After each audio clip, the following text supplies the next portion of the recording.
Our guest acquired the Leroy Neiman illustration at an auction about 35 years ago.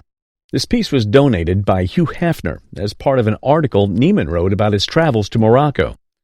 He was a very popular artist. He was originally from St. Paul, Minnesota. Leroy Neiman, originally from St. Paul, Minnesota, was known for his sports-themed artwork and portraits of famous individuals like Muhammad Ali and Sylvester Stallone. He was also an illustrator for Playboy magazine for about 15 years. The artwork, featuring a young American woman and a Moroccan woman, In 3 of the Rocky movies because he knew Stallone, so that was kind of quirky. But his other claim to fame is the fact that he was an illustrator for Playboy magazine. The piece has some condition issues, including a bulge and the signature being below the mat due to slippage. Despite the condition issues, the appraiser values the illustration at He would probably ask in the range of $10,000. Really? I paid. The collection on display features a variety of post-war Italian design items, each with its own unique story and appeal. Among them is a playful lamp by Joe Lambo, known for his adventurous designs. Visually striking but flawed, the lamp causes the paper to bubble when left on for too long. These are kind of, in some ways, a triumph of form over function. Yes, very much so. And yet, some of them don't work very well at all, No. do they? Another standout item is the Valentine typewriter, a classic design from 1959 that fits neatly into its case. The collection also features a $20 charming lamp and a $12 lamp with minor damage. Reflecting the appreciation for post-war design, the estimated value is, You know, if we add up what you've got on the table, there's probably £400 to £600 worth here collectively. Guest stumbles upon a stunning dress hanging in a small antique shop. Drawn to its beauty, she'd noticed a label inside, Elizabeth Taylor, with a serial number. This dress graced Elizabeth Taylor at the 1953 Academy Awards. The dress was possibly designed by Edith Head, who was responsible for costumes for A Place in the Sun, a film Taylor starred in. Despite some missing beading and poor preservation, its connection to Taylor adds historical significance. 53 Academy Awards. And here's one of the photos that you found, which is amazing because there's Miss Taylor, married, of course, to Michael Wilding. Though Taylor wasn't nominated in 1953, the dress's link to her adds value. Emphasizing its significance as a piece of Hollywood history, it's valued at, But I would probably put a value of it in the $4,000 to $6,000 range. I think that's much fair. Our guest acquired the sugar chest at an estate sale in 2008 for $50. They were initially attracted to its front design and overall appearance, despite its bumps and bruises. The appraiser identifies the sugar chest as a rare federal, circa 1795 piece. It was so valuable, and you'd have little hands reaching into it, maybe from children wanting some candy, getting some sugar. Right? It features a storage well inside for sugar cones, with a lock to protect the valuable sugar from theft. Made of mahogany, the sugar chest stands out for its highly figured wood, including contrasting pieces of, Actually framed, so we know that this was meant to be used and carried in the center of the room or wherever someone needed the sugar. These handles are original, and people would like to display these because they were proud. You had to be pretty wealthy to have. The top is described as almost like a picture frame, surrounded by intricate framing details. The delicate legs and overall proportions of the sugar chest are noted, along with original handles that indicate its high quality and originality. The piece has survived with its original finish since about 1795. The appraiser highlights the current popularity of Southern furniture and estimates the sugar chest auction value at, On this table today, of $20,000 to $30,000. Really? That's crazy. Robert Smithson created the iconic spiral jetty in 1970. Nestled in Utah, this massive rock spiral stretches into the Great Salt Lake, seamlessly merging with nature. It's renowned globally as a symbol of land art, which was planned by Robert Smithson. Heavy machinery and hard work shaped the spiral jetty's construction. Smithson deliberately placed it in a remote area, offering a deep natural experience. Smithson meticulously documented its creation, ensuring its enduring legacy since completion in 1970. Despite its remoteness, the Jetty draws global visitors, showcasing art's universal appeal. The collection can fetch a value ranging from The collection altogether is $47,500. That's pretty staggering. These miniatures have been in the family for a few generations and were collected by the guest father's grandfather, who was an avid collector of books and manuscripts. These miniatures date from the 17th to the late 18th century and include portraits of historical figures, such as the Mughal Emperor Bahadur Shah and Nader Shah, the conqueror of the Mughal Empire. The appraiser notes the miniatures' magnificent quality, describing them as having a jewel-like sensibility, referred to as the jeweler's eye. Despite their age, the miniatures are in great condition, particularly the one inside the book. At auction, the appraiser estimates the miniatures could sell at auction, I would expect this to end up selling between $30,000 to $50,000. Wow. Our guest purchased the lithograph at an estate sale 37 years ago. The piece depicts a bird's-eye view of Des Moines, Iowa, with the state capitol sketched in. It looks to have been added later. In 1856, the Capitol wasn't here yet. This lithograph was found in the attic of the old Callanan house, belonging to early Des Moines settlers. The artist, W.R. Wheeler, is known locally, and while this piece may not be entirely accurate, other lithographs by the same artist are known to be authentic representations of Des Moines scenes. According to the book, Views and Viewmakers of America by John Reps, this lithograph is the first bird's-eye view of Des Moines. The publishing company, located in Albany, was primarily known for lithographs of Albany and by a professor at Cornell University. His name is John Reps, and his book lists hundreds of American bird's-eye views. And according to Reps's book, this is the first bird's-eye view of Des Moines. The appraiser notes that this particular lithograph is scarce, with only one record of a similar piece being sold about 15 years ago. Despite some flaws, such as tears and spots, the rarity and beauty of the print make it highly desirable. The appraiser estimates its fair retail value to be at fair retail price would be like $4,000 to $5,000. This ceramic cat holds sentimental value to the owner, as it was given to her by her husband's great-aunt, who knew of her love for the color blue. The cat has been in the owner's possession for around 20 years. The appraiser, intrigued by the piece, conducted a thorough examination, but found no identifying marks. However, based on the design, colors, and application of colors, the appraiser believes the cat to be the colors that were used, but the way the colors are applied to this piece. Let's show it in the round. The design is very unusual and to my eye, peculiar to Sheerwater pottery from Ocean Springs, Mississippi. Sheerwater pottery, founded in 1928 and destroyed by Hurricane Katrina. Pottery, primarily run by Walter and Mac Anderson, who did most of the decorating through the 30s and 40s and 50s. Walter Anderson, considered an artistic genius, was known for his distinctive decorating and design style. The cat's colors, patterns, and the way the clay shows through the characteristic of Sheerwater pottery. While there isn't an exact match for the cat in the books the appraiser consulted, educated guesses led the conclusion that it's likely a Sheerwater piece. If the cat is indeed from Sheerwater pottery, its value at auction could range from $300, $400, $500 at auction. If it's a Sheerwater cat at auction, I think it's worth between $6,000 and $9,000. Wow. It's a big difference, and it's a really good piece. This is a signature of one of the power couples of the 20th century. Our guest on the show acquired it at an auction. Bought it in an auction about 27 years ago. And the next question is, how much did you pay for it?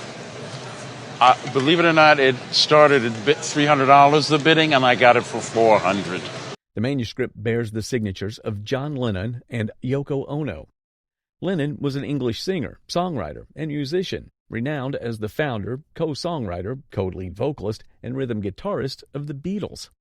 Yoko Ono, a Japanese multimedia artist, singer, songwriter, and peace activist, married John Lennon in 1969. They used their honeymoon to stage a protest against the Vietnam War. This is depicted in this photo, along with the signed manuscript. This manuscript holds great significance to the history of America and the public protest against the Vietnam War. It has an estimated value of... That piece sold for $187,000. Yeah. So things have changed since you bought it back in 1982. Yeah. Anything that you can tie back to this particular event. Explore a cherished pottery collection from the North Dakota School of Mines, featuring prices steeped in sentimentality crafted by the guest mother, grandmother, and instructors. This wild-looking piece was crafted by the guest grandmother, while another simple piece and the Viking ship were crafted by an instructor. And it says on the bottom, Telemarken, and that's the valley that my grandmother's family came from in Norway. And that's one of my favorite pieces. Then she also made this little cow. They had a herd of Jersey cows, and on the bottom is the cow's name and the year that it was made. Her name is Kari. The charming cow figurine named Carrie, representing the guest family herd of Jersey cows, was created by the guest grandmother. The ceramics department, established in 1910, promoted clays from North Dakota, including bentonite clay. Bentonite pieces, like those displayed, could be painted and fired simultaneously. Most pieces bear the UND indigo stamp, indicating their provenance. Some pieces were crafted by instructors, such as Margaret Cable and Julius Matson. The appraiser evaluates each piece individually to surprise our guest. It's probably about $700 to $1,000 at auction. That'll cost it a little bit, but that would be $750 to $1,000. It's the same with this, $750 to $1,000. Oh my goodness. About $800 to $1,100 on the cable picture. Sure. That's a molded piece, $1,000 to $1,500. Oh my goodness. Well, Unlike very anything unusual. else I've really seen done there. That's $1,500 to $2,000. My grandmother would be just amazed. The value of the entire collection is estimated at $5,700 to $7,900, with the updated value decreased to $3,500 to $4,500. This Tiffany lamp has a rich history, originating from the great-great-aunt of the current owner, who lived in New York City, and is on my father's side of the family. It was his great-great-aunt who lived in New York City and was the private secretary to J.C. Penney. She and her husband were collectors of fine things, including this unique fish-themed Tiffany lamp, which has been passed down through generations and now resides in the owner's home. Unlike typical Tiffany lamps with floral or geometric designs, this lamp features intricate fish motifs. The glass used for the fish is iridescent, giving them a lifelike quality as they swim through the rippled glass. Glass, which is rippled and gives it the look of water.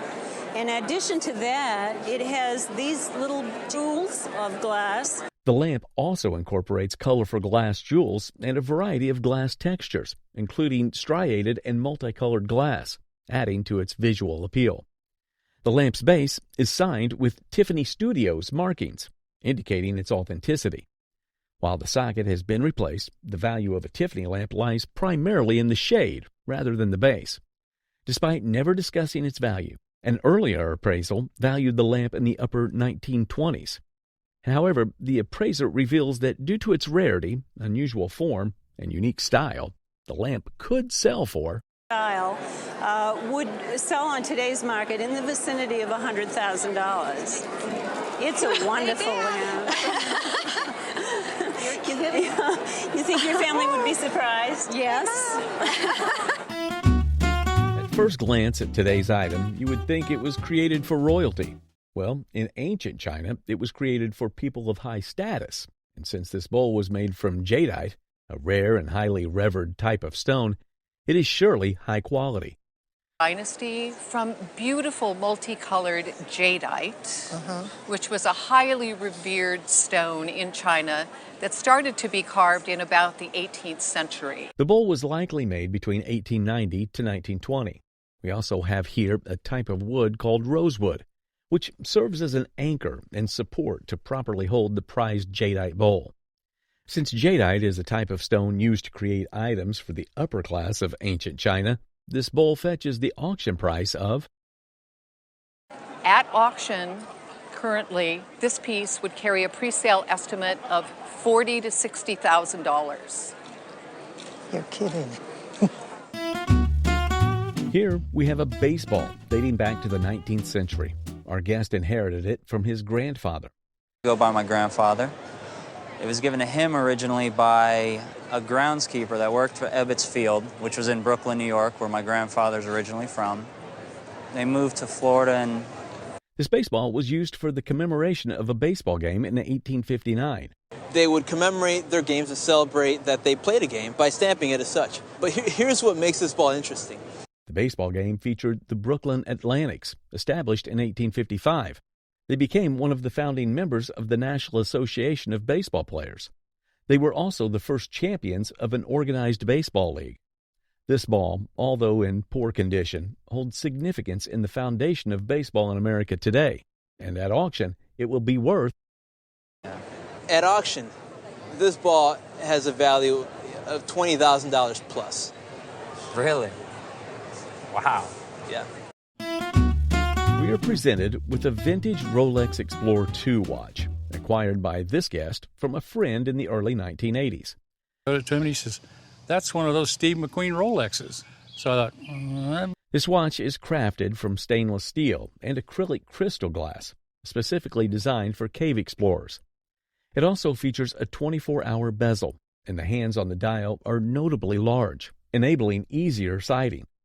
Interestingly, the watch's dial and hands have been replaced, but the guests also presented the originals that were removed.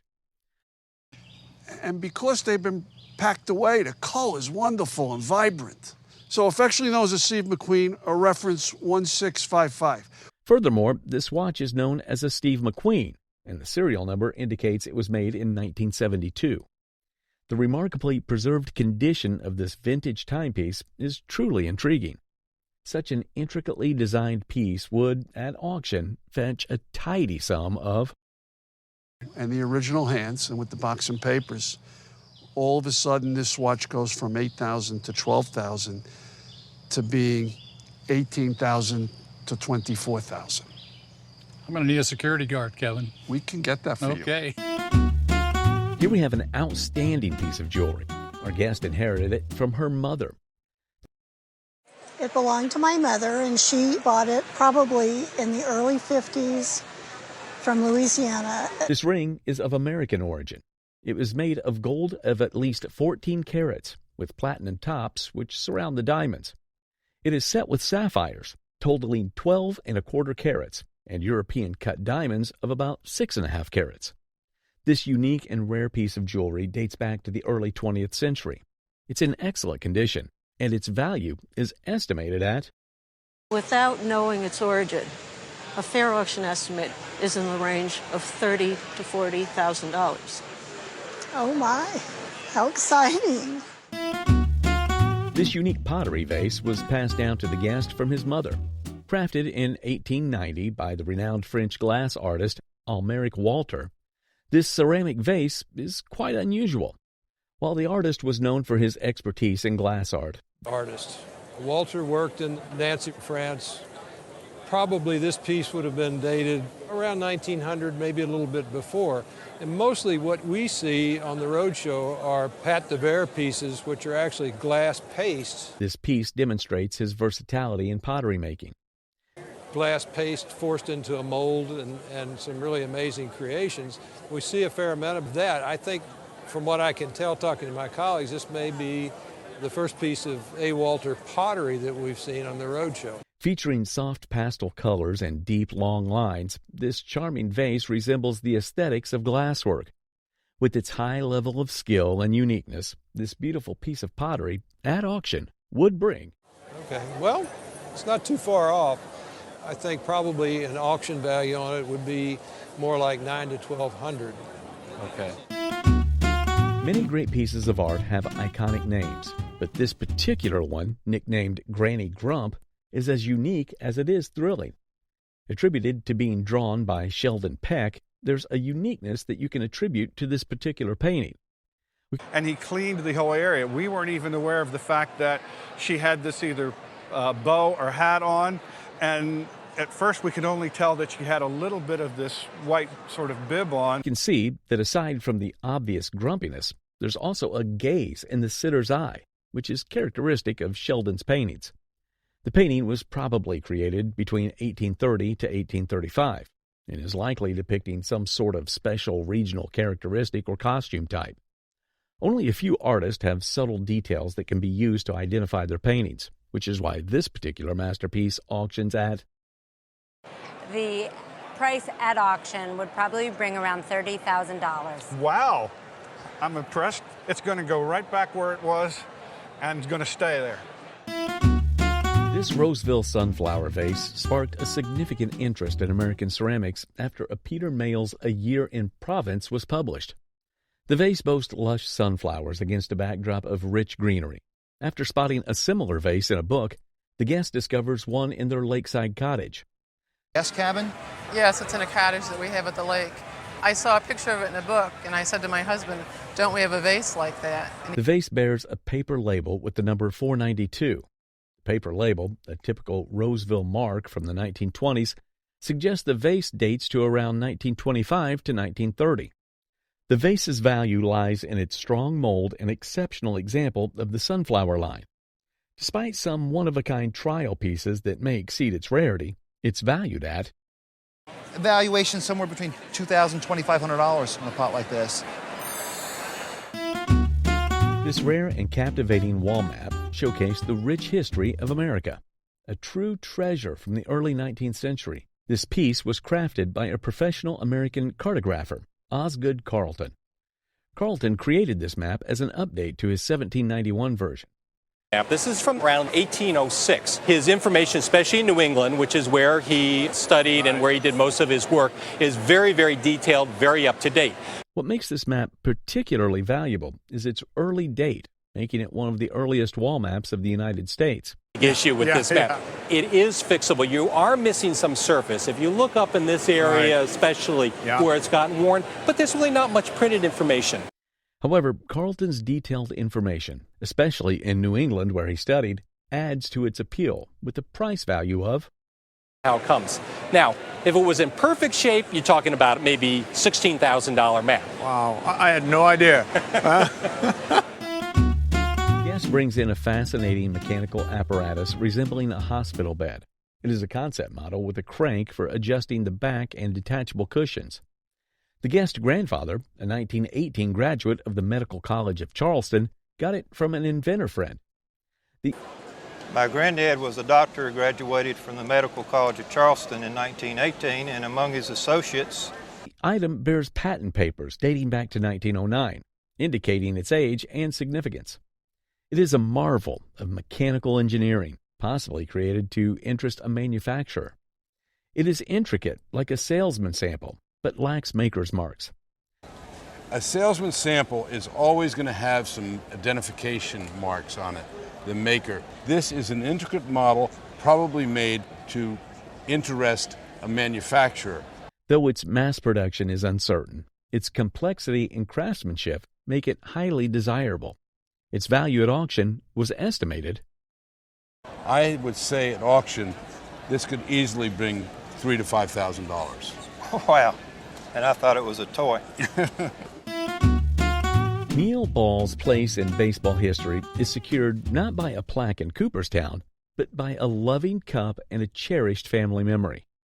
Presented by the guest, the great niece of Neil Ball, these items tell the story of an unassisted triple play, the first of its kind in Major League Baseball.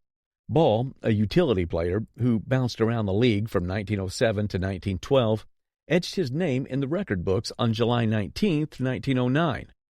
The Loving Cup, awarded by the Cleveland Plain Dealer newspaper, commemorates the feat. To him on the 20th of 1909, so it was really the next day. My husband polished it up, bless his soul. It looks like it was brand new, but look, it's over a century old here, and I love that. A single play that retired 3 Boston Red Sox base runners. Players that were involved, Amby McConnell, Yes. Heine Wagner, and Jake Stahl. Yes. They played for Boston and such Cleveland. These were all American League teams. All items here are amazing, but the trophy represents something far greater. The appraiser estimates the memorabilia to be worth. It's going to put an auction estimate on this group. Yes. I would probably put $12,000 to $15,000. $1,000? Mm-hmm. This guest presents a gold quartz cane shrouded in the midst of its time.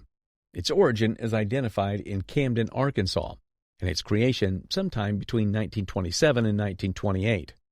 This period and location hold particular interest for collectors of Arkansas pottery. It belonged to the guest's great-grandfather, who held the esteemed position of mayor in San Francisco. While acknowledging the historical significance of the cane's past owner, it was my grandfather's grandfather that had it. And as I understand it, he was the first alcalde of San Francisco. The appraiser highlights its true worth lies in its artistic merit. The use of gold quartz elevates the cane beyond a mere walking stick, transforming it into a valuable collectible. At auction, this amazing artwork is worth a staggering. You'd have no problem at $40,000. Wow. A Civil War uniform, steeped in history and marked by time, presented by the guest. He explains how the uniform, along with others from World War I and II, arrived in her family's possession. A thoughtful gift from a neighbor eager to share his family's military legacy. The uniform itself was once worn by Edward Kelsey, a Civil War soldier. Moth holes and tears mar the fabric, a testament to the passage of time. Edward Kelsey, as it turns out, served not on the battlefield, but as a vital part of the support system, a hospital steward. The uniform's most significant detail is a chevron, a badge that denotes Kelsey's role. Pattern because of several details. If you see here, the photograph that you have of him is actually, he's wearing a different uniform in the photo. Oh, okay. Hospital stewards are typically chosen from civilians with medical experience. A conservative auction estimate today would be... A conservative auction estimate today would be $8,000 to $10,000. For this? Oh, my goodness. Vibrant textile artwork, a kaleidoscope of colors and textures presented to the show. The guest recounts its serendipitous acquisition in 1998, a love-at-first-sight purchase from a Santa Fe shop. She said, well, take it down because I want that. So the little that we know about it is... Hand-embroidered fragments, possibly sourced from the collars and cuffs of dignitary wives' dresses, are said to comprise the artwork. The intriguing notion of 24-karat gold thread adds another layer to the mystery. This is the North Indian equivalent of an American crazy quilt, a vibrant tapestry constructed from various fabric pieces. The fabric segments range from the 19th to the 20th centuries. The appraiser estimated the piece could fetch a remarkable... I would say at a good auction or in a decorative showroom, you could see this thing easily at $5,000 to $7,000. Oh, that's great. That's wonderful. An amazing lady purse was bought to be appraised. It is a gift from a paramour to the guest's aunt, a performer at the Moulin Rouge in Paris.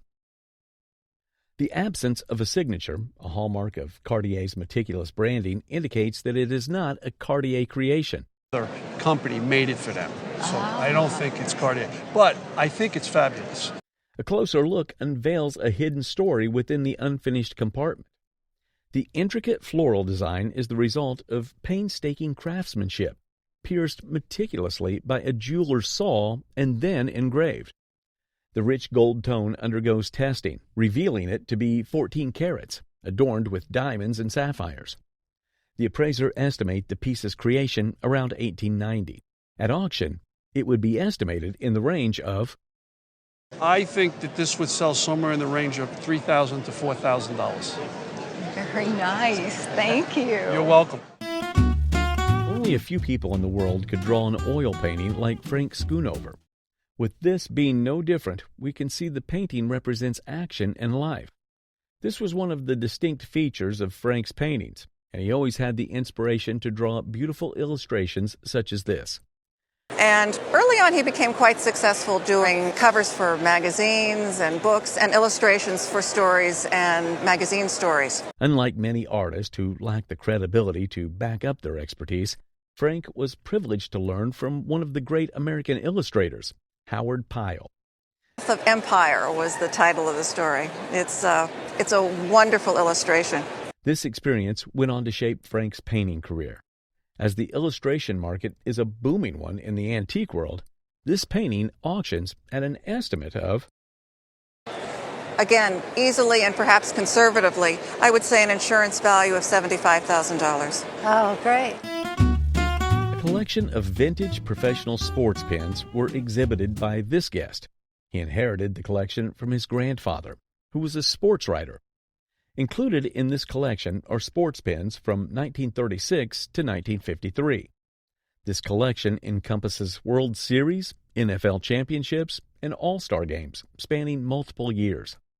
Able to be a sports writer really in probably one of the sweetest times to be a sports writer in New York. You had the Yankees. It seemed like they were in virtually every World Series. We can see pins from the Yankees, as well as pins from the Giants and Brooklyn Dodgers. Professional sports pins are valued based on their age, condition, and the team that they represent. Fortunately, this collection contains pins from many remarkable teams and also carries the provenance of the guest's grandfather, thereby enhancing its value to be It would be an auction value of about $15,000 individually. in the hushed corridors of power, where words shaped history. This archive is a remarkable collection of memorabilia that offers a unique glimpse into the workings of the 34th U.S. President, Dwight Eisenhower. One of the most intriguing aspects of this collection is Eisenhower's handwritten notes to McCann, his special assistant and speechwriter, regarding various speeches. Are in Eisenhower's hand. These are notes from Eisenhower to Kevin McCann regarding several speeches that he will be delivering. This collection, a treasure trove of documents and photographs, offers a rare peek into the meticulous process of crafting presidential speeches. Here and here too is for a speech that Eisenhower gave at the Carpenters and Joiners Union's 75th anniversary dinner.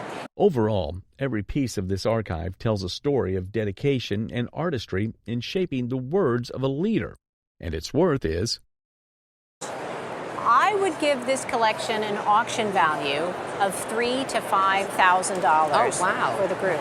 Yeah, that's great. Perhaps one of the best gifts from different cultures was this German box, because they were made by a unique tribe called Pennsylvania Germans. Through the 19th century. It was either a trinket or document box. It's a full-blown example of all of the great qualities of Pennsylvania German. In reality, the Pennsylvanian Germans are just a group of Germans who immigrated to America around 1653. We have here a Pennsylvania German box, which is handmade, but still quality, and was created to keep its contents, such as documents, dry.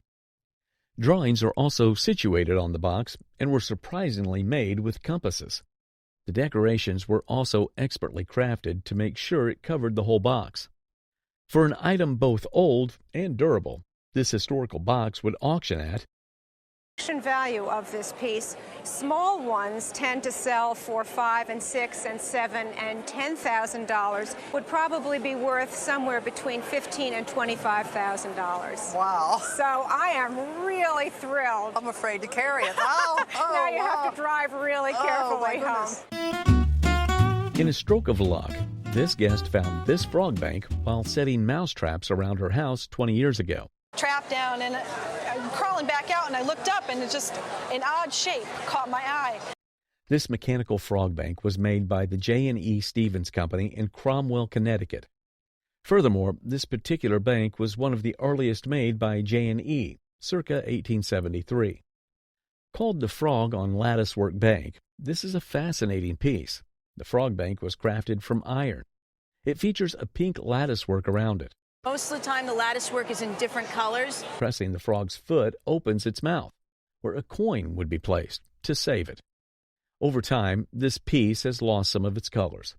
An antique mechanical bank like this is highly desirable by collectors, and it's estimated to be worth. It's worth between $800 and $1,200. Oh my God. So this frog truly is a prince. Wow. This Austrian monumental vase is a stunning piece with a rich history. Italy or Austria, and my grandmother has had it all the years until she passed away with my mother.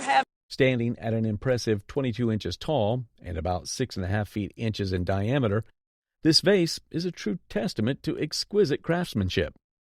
Made in Austria around 1910, it features heavy gilt gold applied work with enamel flowers, creating a luxurious and ornate experience. What sets this vase apart is its design, which falls between two distinct periods of Moser-style glass. The gilt gold looks similar, and in the 1950s, they did away with a lot of the gilt gold, and the flowers were just bigger, and the colors, the emerald greens, are different. However, this vase is not just a beautiful decorative piece, but a valuable heirloom that's worth. I would estimate this at auction for $3,500 to $4,500. Great. That's super. It's nice to know. This awe-inspiring vintage painting was acquired by the guest parents at a yard sale in Chicago. The painting was created by Gertrude Abercrombie, an American painter based in Chicago, popularly known as the Queen of Bohemian Artists. There. She also has a lot of associations with jazz. Dizzy Gillespie actually played at her second. Additionally, the piece is signed and dated 1945. It is an oil-on-panel painting. Abercrombie is well known for her surrealist painting, such as the one displayed. Depicted in this painting are an owl, the moon, clouds, and a cup placed on a table in a barren scenery. Dizzy Gillespie actually played at her second wedding. Oh, wow. She's known for these surrealist paintings. This painting, being one of the works of such an exemplary artist and in such pristine condition, would auction at a price of... Give it an estimate of $8,000 to $12,000. Wow. At first sight, this bowl looks like an ordinary, usual wooden bowl, but it was in fact crafted from the Burlwood tree. And from what you're saying, it's pretty accurate information. It is a burl, which, is a big formation at the bottom of a tree, usually sometimes on the side of a tree. Which is a special kind of tree in which the grain grows in a deformed manner. This bowl was crafted from this tree likely in the year of 1830. It was used by Native Americans as a ceremonial feasting vessel for serving food and for blotting corn and beans at meetings. One of the primary reasons burlwood was used is because it doesn't split, nor does it crack due to its durability. As burlwood was prominently used by the Native Americans, it is an early representation of their culture, and so this bowl auctions at the price of... If it came up at an auction, I would think it would easily make between $12,000 and $15,000. Wow. On display is a silver bowl presented by this guest. This piece was made by the Gorham Company in Rhode Island. Interestingly, Gorham is well known for its exceptional craftsmanship. Additionally, the silverware features two handles and is called the trophy. It also boasts a round base and some silver floral designs. It's in perfect condition, and with its rich silver qualities, this piece is estimated to be worth... Retail setting would be $25,000 to $30,000. Oh my gosh, wow. When you talk about the French, the first thing that comes to mind is their design, and they've always been at the pinnacle of the design industry. Even in the 1770s, they were at the top, and this is confirmed thanks to this French brocade dress. Brocade, you have to remember that at this time in America, fabrics were very, very expensive. Brocade dresses are fresh, patterned fabrics used as an ornamental garment. This kind of dress was especially created for royalty. A nice fitted waist with a peigne skirt, which means it accentuates the small waist and makes the hips look fuller. There are also well-detailed additions made to the dress to show the expertise of its maker. This dress represents French elegance and exquisite taste for quality, and this makes it auction at... Today, I think in a really high-quality shop, it would sell from somewhere between $25,000 and $30,000. Goodness. From the quaint hills of New Hampshire emerges a lap desk with a legacy, once owned by Artemis Ward, who was an American major general in the American Revolutionary War. This be a congressman from Massachusetts. And what's so interesting about this collection is you really see this material from the 18th and through the 19th century. Piece offers a glimpse into the life and times of a prominent figure from the Revolutionary War era. Through the centuries, and we move into the 19th century. Just read that paragraph for us? Certainly. Also, the archive provides a first-hand account of significant events and a personal relationship with Ward and his family. Additionally, this English-made lap desk, likely from the early mid-19th century, contains a treasure trove of documents and artifacts. However, these artifacts, along with the lap desk and documents, offer a comprehensive view of early New England history and are valued at... I think I would expect to pay in the $2,000 to $4,000 range for the whole package. Wonderful. I'm thrilled. Thank you. It's so nice to have an... Witness the story of a treasured amethyst necklace once owned by the famous Lily Langtry. Now owned by a New Jersey family, it has been handed down through the years. Intriguingly, the necklace's journey began in 1929, the same year as Langtry's passing. Langtry's love for amethyst reflects the affection of its past owners. Through its journey, we glimpse the dazzling life of Lily Langtry, from actress to socialite. Despite uncertainties, its Siberian amethyst and Art Deco cut radiate undeniable elegance. However, doubts arise as the necklace's mounting showcases late 1920s craftsmanship. According to the paperwork, it is a Victorian stone repurposed for the necklace. Mounting is platinum, and spring ring clasp is 14-karat white gold. As we trace the necklace's lineage, we stumble upon the enigmatic figure of Harold A. Brown. Although lacking royal endorsements, it fetches... But nonetheless, a fair auction value is $3,000 to $5,000. Okay.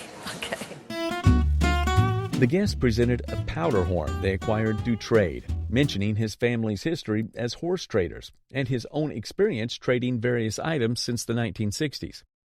He acquired the powder horn in the 1970s, trading Indian jewelry or turquoise for it, with an estimated value of $1,200 to $1,300 at the time. The appraiser examined the powder horn, noting its intricate engraving and craftsmanship. The top part of the horn was made of an old leather strap, giving the perception of the horn as being very old. However, the top part was made as a fix to hold the bottom part, making both pieces separate rather than being one single piece carved as a horn. At the bottom, there was a holder, really almost like a drawer pull.